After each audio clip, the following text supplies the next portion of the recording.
Morning, YouTube. So I am up. I haven't had any coffee. I've just had water. I'm washing my face here. I thought I'd come on here and start talking to you guys. It appears I have a new neighbor who thinks it's a good idea to play house music right this moment. Trying to be tolerant. It's about 7:30 on a Saturday. I feel like there's a time and a place for house music, and early Saturday morning in an apartment with shared walls is not it. So I managed to sleep through the night quite well. Just washing my face. I'm still not getting very much peeling from that different, guys. I'm pretty happy with it. One of you guys was asking me about tretinoin causing a lot of peeling on your face. Tretinoin is a topical retinoid like adapalene. It's available by prescription for acne and wrinkles. My tip though is to make sure that you're putting the retinoid onto moisturized skin. Put this on first. Sometimes they'll tell you to put it on after, but I think that's dumb advice, because if you put the retinoid on and then you go smearing the moisturizer on, it like potentially, you know, around the eyes where you don't want it. So that would be my tip. So I also, after I put on my broad spectrum sunscreen, I come on with a zinc-based other one that's tinted. This is kind of like my makeup, if you will. This is the Elta MD. Don't buy this on the Amazonian. There are a lot of dupes. Get this from a authorized distributor, like dermstore.com, for example. And then sometimes I get fancy and come in with a little Neutrogena Healthy Glow if I want to mask my prominent veinies here. Oh yeah, that's where we're at. Honestly, SPF 15 is fine, but the fact of the matter is nobody puts SPF 15 on evenly enough all over their face, and so they end up getting like the SPF 1 where, you know, where it should be. So that's why we always say 30 or higher, because we figure 30 you're at least getting 15 to most of your face. I want to make sure and lather up the neck. I want to get poikiloderma savant. Solar elastosis chicken skin. Get it in the sun. Don't forget your ears either. I can still hear the house music. I like house music, I really do. It's great for working out. See, that's what I fear. I think that person may be on their new exercise routine. I don't want to muddy those waters of health, you know, so I'm just letting it ride. It's not really bothering me until it really bothers me, and then I'm going to have to say something. You can't work out forever. I just got off a little FaceTime-age with Mom, and now I'm refueling with some caffeine. And even though it's quote-unquote cold outside, it's shaping up to be a nice day out. So, I don't know, but I'm probably going to stay indoors, you know, avoid human interaction as much as possible. So I'm making a recipe this weekend that calls for 1 cup of blanched almonds. And if you guys didn't know, blanching... Sorry, got an itch. If you buy your almonds already blanched, no shame, do it all the time, but it's a lot cheaper to do it yourself, and it takes like no time at all. Literally, it takes from start to finish 5 minutes. Anyways, I'll show you guys how I do it. It's super easy. All you need for this is just the whole natural almonds, raw almonds. I'm going to be using a cup, boiling water, and a colander, and that's basically it. What you'll want to do is add your almonds to the boiling water and keep them in there for exactly 60 seconds. I'm going to add the cup of almonds to the boiling water. You don't want to let the almonds cook for longer than 60 seconds, otherwise they will get too soft. And then once the timer goes off, I'm just going to drain them immediately into the colander, then run ice cold water over them to stop the cooking process.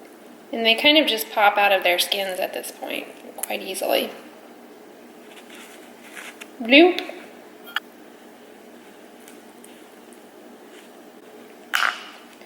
Very easy and kind of therapeutic on it, kind of fun to do. They can kind of have a slightly bitter taste, so this just makes the taste a little bit more subtly almond sweet without the skins on. So that's how to do it, very easy. That's my little fun kitchen tip for you guys.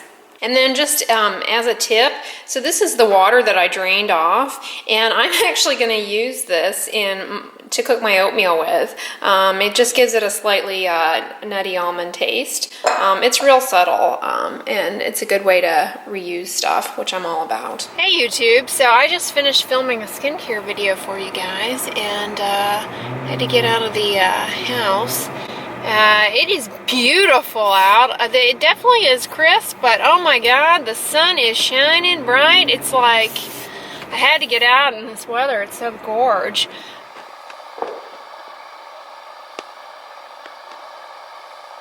Hey guys, so I'm back from taking stuff to Goodwill, and now I am just going through some containers that I have of craft supplies and like weeding through stuff.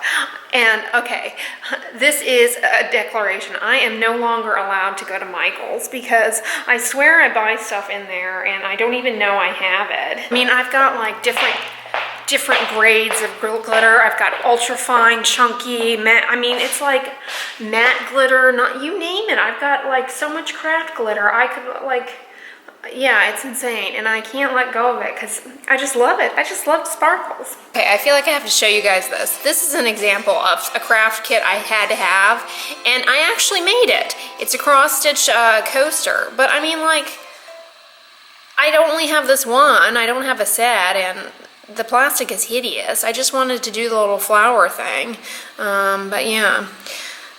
You crafters out there, tell me if there's something better I can do with the cross stitch in there besides this hideous coaster thing, because it's really not serving any purpose, and no cup of mine really fits in there. Well, I guess the Starbucks one does, but none of my coffee mugs fit there, and that's really what I would like. So previously all of my craft supplies were just kind of willy-nilly dumped in here in a mess, and I managed to go through everything that I have and kind of tidy it up. But this is one thing that I have to hold on to. I feel like it's an heirloom. It's a Coates and Clark Learn How book.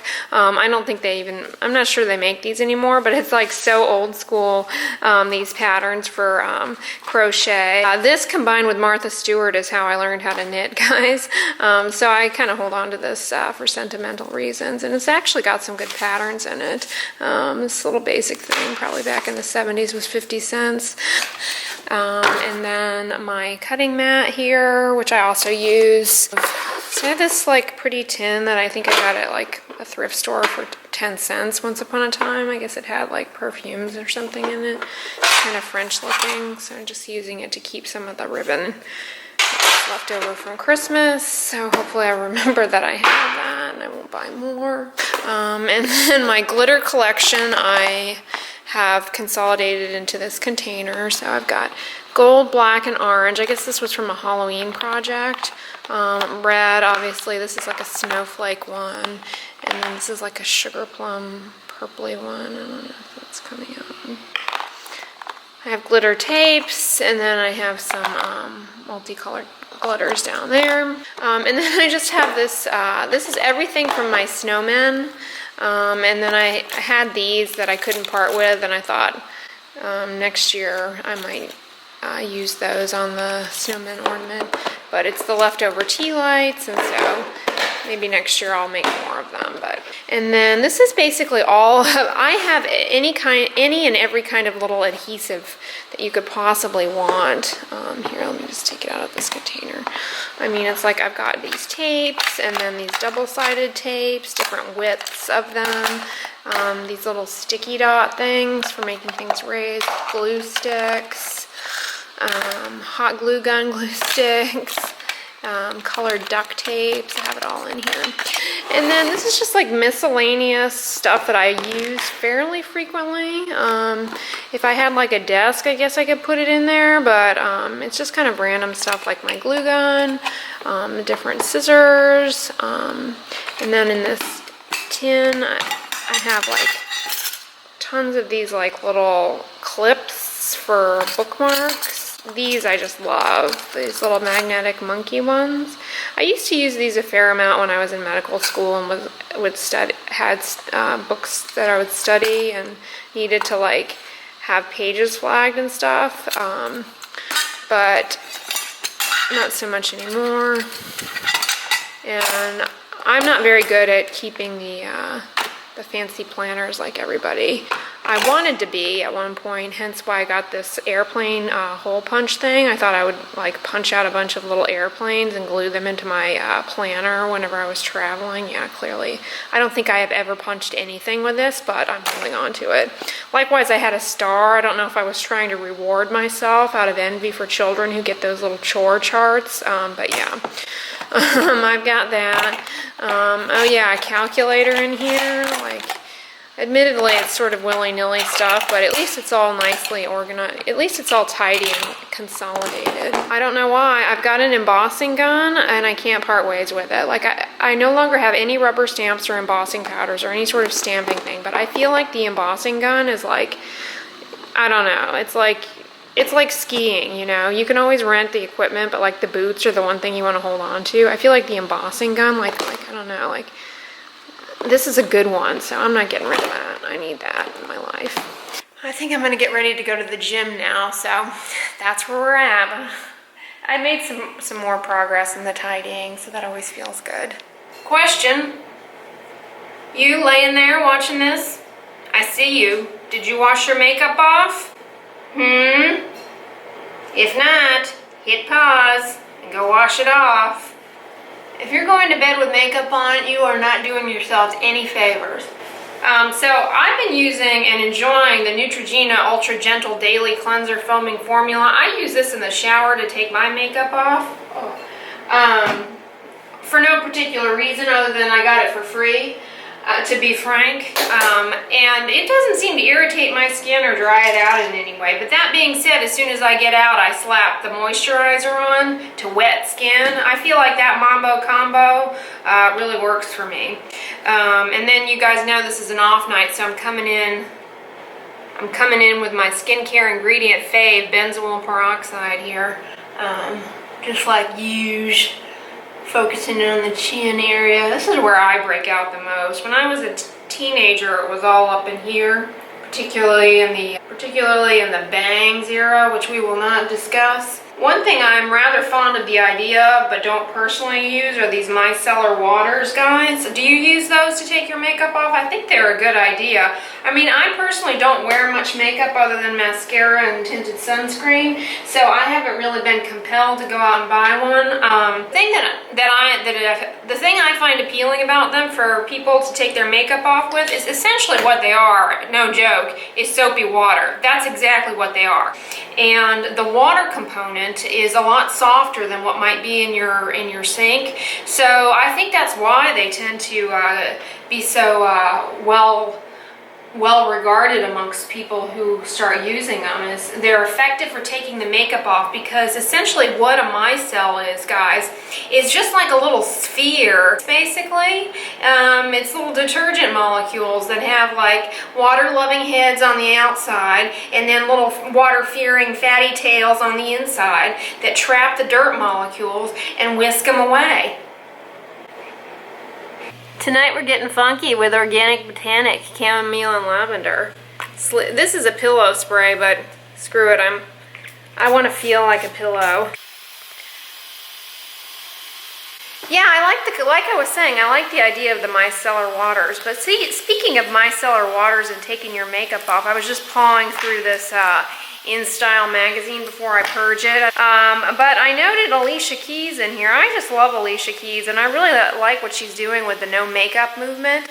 I really think that that's, I like that. You know, her doing it is great, setting that example, but whether or not women do it, you know, that'll be interesting to see. One thing that's very striking to me is the very, very strong connection women have with makeup and sense of self. Anyways, I'm going to conclude the vlog here, guys. I hope you enjoyed it. Please give this video a thumbs up, share it with your friends, and as always, don't forget, sunscreen and subscribe. I'll talk to you guys tomorrow. Bye!